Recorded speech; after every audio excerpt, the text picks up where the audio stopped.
यदि आप हमारे चैनल पर नए व्यूअर हो तो हमारे चैनल को लाइक, सब्सक्राइब तथा अपने दोस्तों के बीच में शेयर जरूर करें। चलो हम सब समय ना लेते हुए हम लोग वीडियो को स्टार्ट करते हैं।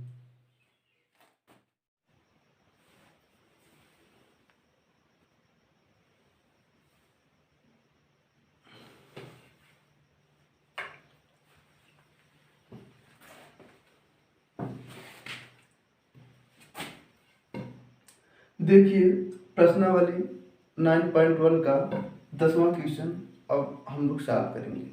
देखिए 10वां क्वेश्चन कह रहा है एक 80 मीटर चौड़ी सड़क के दो आमने सामने समान लंबाई के दो खंभे जो है लगे हुए हैं। एक सड़क है, मान लीजिए सड़क है, माना है सड़क है, तो इसकी लंबाई कितना है 80 मीटर है।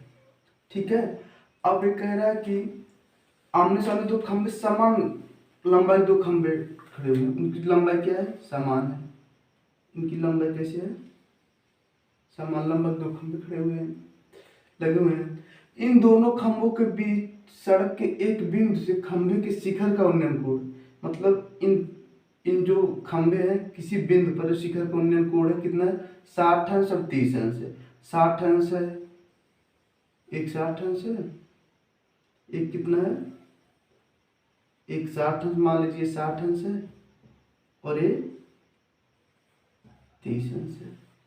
ठीक, पूछ रहा है कि खंभे की ऊंचाई, मतलब इस खंभे की ऊंचाई समान ऊंचाई खंभे की ऊंचाई और खंभे से बिंदु की दूरी, मतलब यहाँ से यहाँ तक की दूरी याद करना। सपोज दैट माना ए बी सी डी और ई त्रिभुज।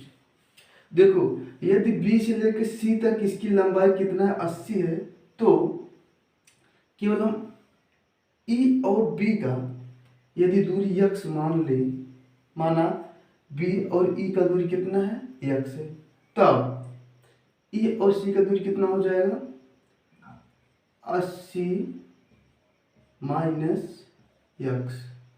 भाई इतना का दूरी, अगर इतना दूरी कितना है यक्स है, तो जो बचेगा कितना होगा 80 में से यक्स घट जाएगा ना। तो अब हम लोग अप्लाई करते हैं, यहाँ पर देखते हैं त्रिभुज ए ई बी में, त्रिभुज ए ई बी में, त्रिभुज ए ई बी में रखेंगे tan 30 अंश इक्वल टू tan थीटा बराबर क्या होता है लंब बटा, और tan थीटा बराबर होता है लंब बटा आधार। देखिए ये दोनों समान ऊंचाई, अगर ए एच है मान लेते हैं तो इसका ऊंचाई एच भी, चूंकि ये दोनों जो खंभे का ऊंचाई है वो समान है। तो अब यहाँ पे tan 30 अंश लंब बटे क्या होता है आधार होता है, लंब का मान कितना है एच दिया है, आधार का मान एक्स दिया है।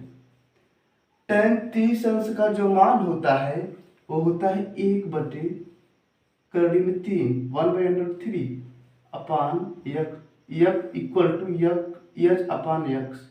अब इसका मल्टीप्लाई इसमें करेंगे, इसका मल्टीप्लाई इसमें करेंगे, तो यक्स इक्वल टू कितना आ जाएगा √3 ठीक, इस सपोज दैट सम के नंबर 1, हम सम के नंबर 1 से मान लेते हैं। फिर देखो हम लोग इस त्रिभुज को देखते हैं,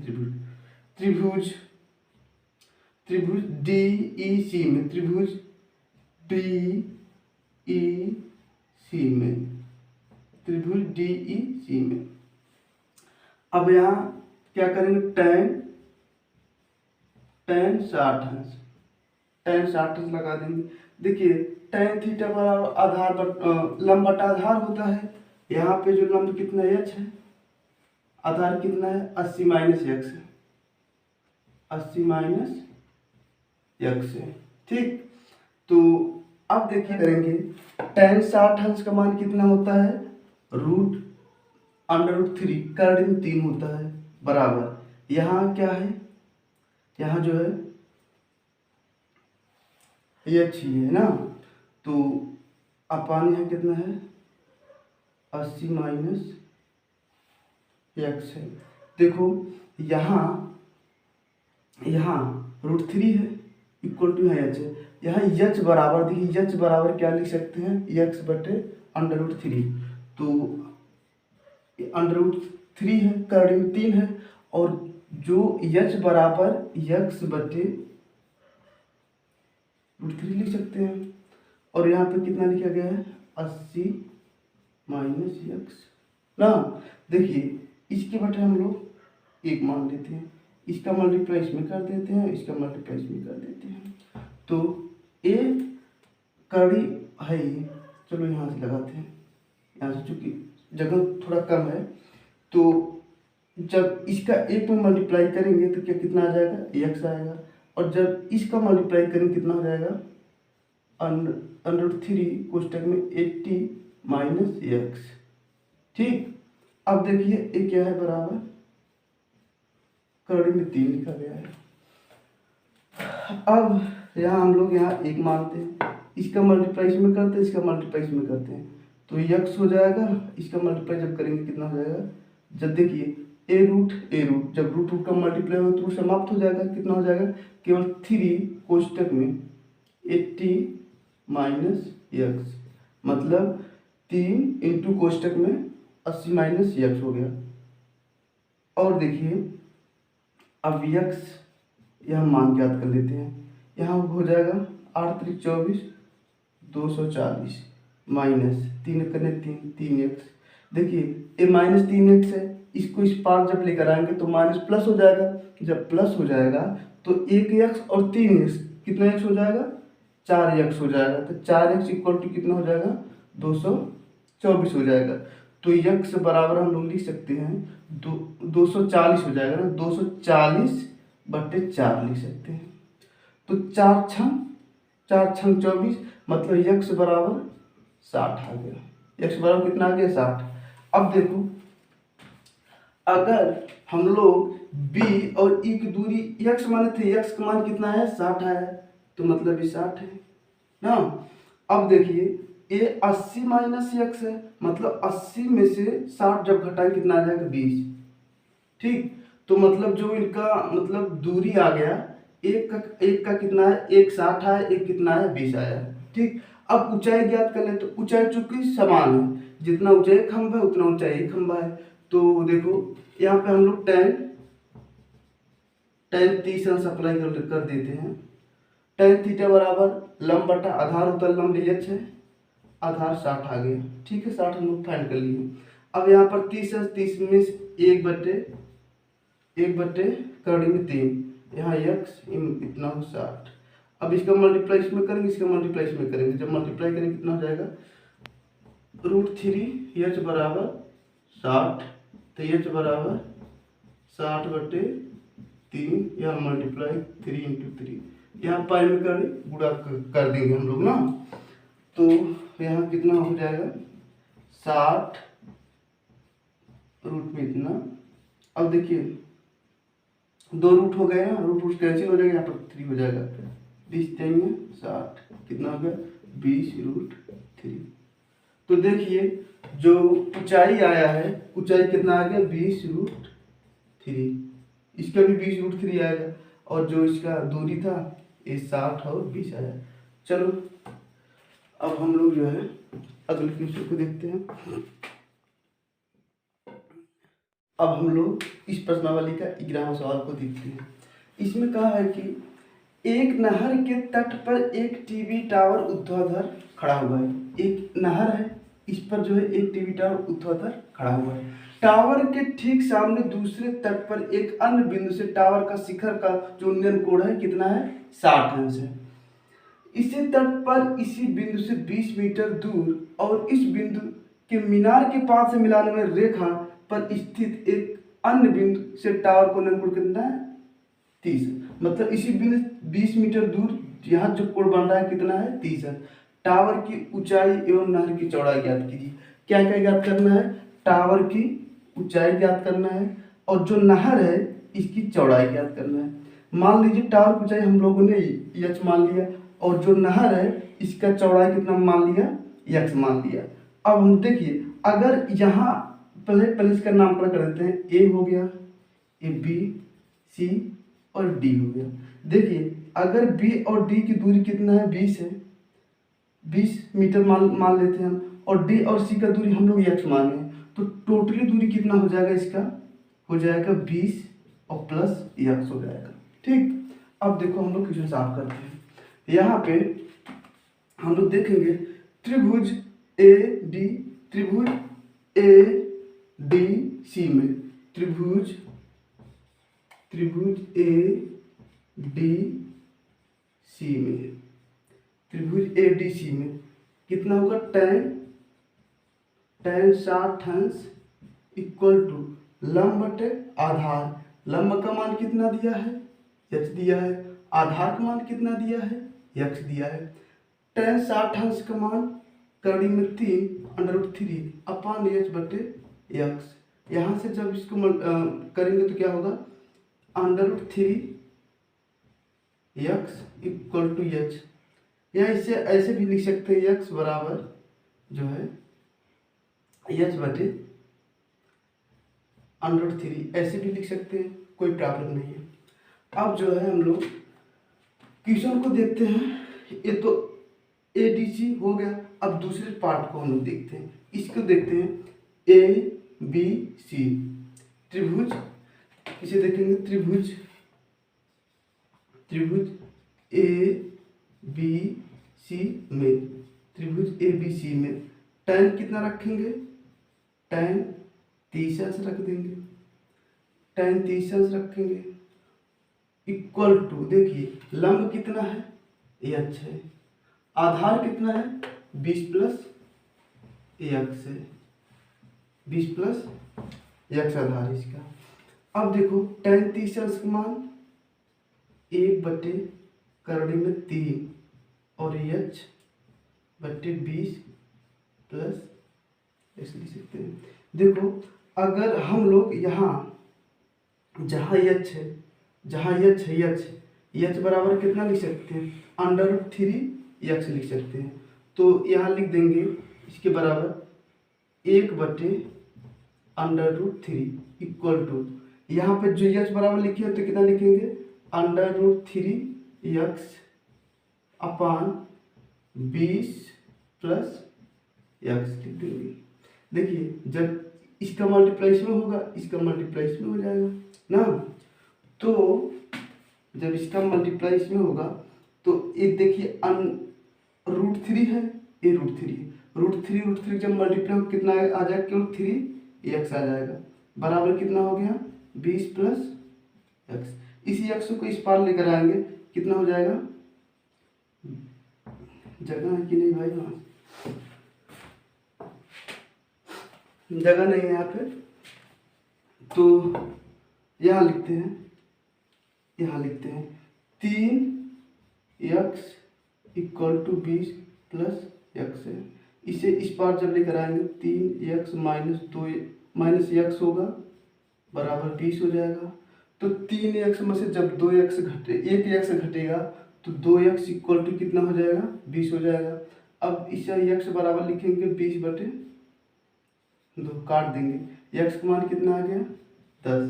ठीक, मतलब अगर x का मान आ गया 10 ना, तो यहाँ मतलब जो नहर की चौड़ाई थी कितना आ गया 10 मीटर, नहर की चौड़ाई कितना आ गया 10 मीटर, एक कितना 10 मीटर।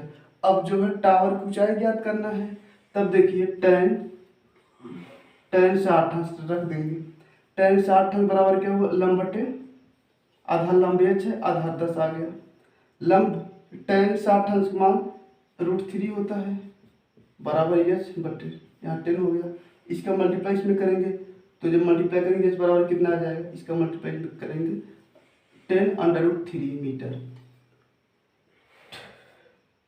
h बराबर क्या आ जाएगा 10√3 मीटर। इस प्रकार से जो ऊंचाई आ गया कितना आ गया 10√3 मीटर आ गया, और इसका जो नहर की चौड़ाई था वो 10 मीटर आ गया।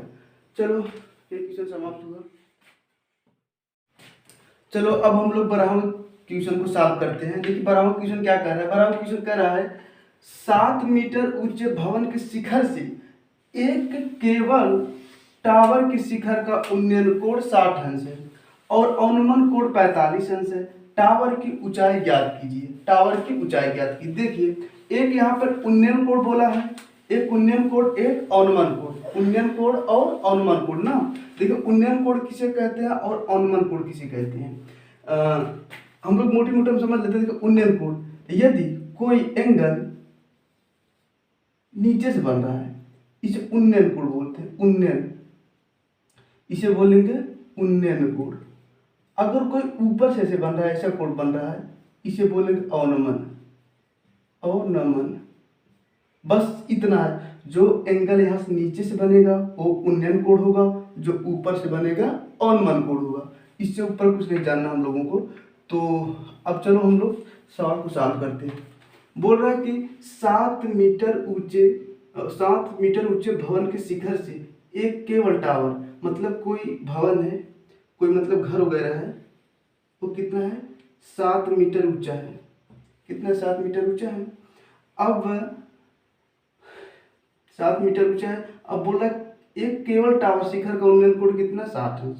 एक कोई केबल टावर है जो उसका उन्नयन कोण, मतलब कोई से टावर रहा होगा, ऐसे टावर रहा होगा, तो इसका उन्नयन कोण बन रहा है यहाँ से। ठीक है, उन्नयन कोण कैसे बनेगा, ऐसे बनेगा। ये यहाँ 60 अंश का कोण बना रहा है। ठीक, ये देखिए अगर ये भवन 7 मीटर है, ठीक है, तो ये भी कितना होगा 7 ही मीटर होगा। ठीक, क्योंकि ये आयतनुमा बन रहा है, जो आयतनुमा बन रहा है आयत के आमने सामने की ऊंचाई क्या होती है, बराबर होती है। तो अब देखो, अब फिर कह रहा है कि तथा अवनमन कोण, अवनमन कोण क्या क्या बता है, जो ऊपर से बने, अवनमन कोण कुछ ऐसे रहा होगा। अवनमन कोण कितना है 30 अंश है।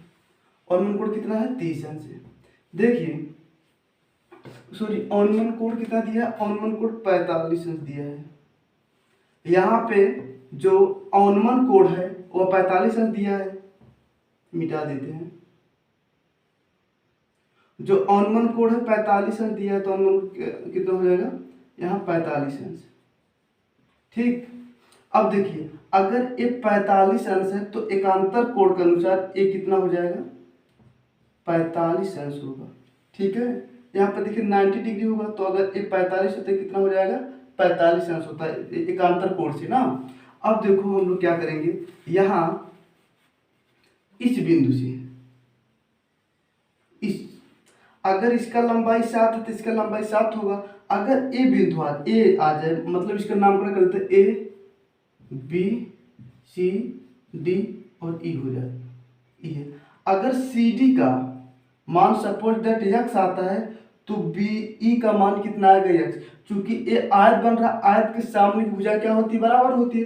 तो सर्वप्रथम हम लोग क्या करेंगे, इसका मान ज्ञात कर लेते हैं। देखिए एक कितना दिया है 45 अंश दिया है ना, तो हम लोग tan थीटा अप्लाई कर देते हैं। tan थीटा, देखिए सबसे पहले त्रिभुज बी डी सी में, त्रिभुज बी डी सी में, बी डी सी में tan 45 अंश इक्वल टू क्या होता है, लंब बटे आधार, आधार हम x मान लेते हैं। अगर ए एक्स होगा तो भी x ही होगा। tan थीटा पर क्या हो जाए, लंब बटे आधार, लंब कितना है 7 है, आधार कितना है x है। इसका मान कितना होगा, tan 45 अंश का मान 1 होता है, यहाँ 7 बटे x हो गया, तो x का मान जब निकाले कितना आ जाएगा 7 आ जाएगा। अर्थात अगर इसका मान 7 आया तो इस x का मान कितना आएगा 7 ही आएगा ना। तो इसका मान कितना आ गया 7। यहाँ तक की दूरी हम लोग 7 पता है। अब देखो टावर की ऊंचाई ज्ञात कीजिए। अब हम लोग आराम से टावर की ऊंचाई ज्ञात कर सकते हैं। सपोज दैट टावर की ऊंचाई कितना है, टावर की ऊंचाई कितना, टावर की ऊंचाई मान लेते हैं हम लोग कि यहाँ से जो भवन से यहाँ बना है h है ना, और टोटल ऊंचाई कितना है h प्लस 7, टावर की ऊंचाई कितना है h प्लस 7 है। अब हम लोग क्या करना है, सबसे पहले इसको ज्ञात कर लेते हैं, इसी इतना ज्ञात करके जोड़ देंगे, टावर की ऊंचाई आ जाएगा। देखो अब लिखेंगे हम लोग, यहाँ जगह है तो यहाँ लिख देते हैं त्रिभुज ए बी ई में, त्रिभुज ए बी ई में, त्रिभुज ए बी ई में tan 60 अंश इक्वल टू एच बटे आधार 7। tan 60 अंश मीन्स √3, यहाँ पर कितना हो गया एच ना, बटे हो गया 7। अब मल्टीप्लाई करेंगे एच का मान कितना आ गया 7√3, ठीक है। 7 कितना आ गया 3। अब देखिए इसका मान कितना आ गया, इसका मान आ गया 7√3, 7√3 आ गया। टोटल मान कितना है इसका, टोटल एच का मान कितना है, इतना तो 7√3 प्लस 7 लिख देंगे, ठीक है। अब यहाँ 7 कामा ले लेंगे, जब 7 कामा ले लेंगे कितना बचेगा √3 प्लस 1। तो जो इसका टावर का ऊंचाई कितना आ गया 7 करड़ी में 3, 7√3 या प्लस 1 या 7 कोष्टक में करड़ी में 3 प्लस 1।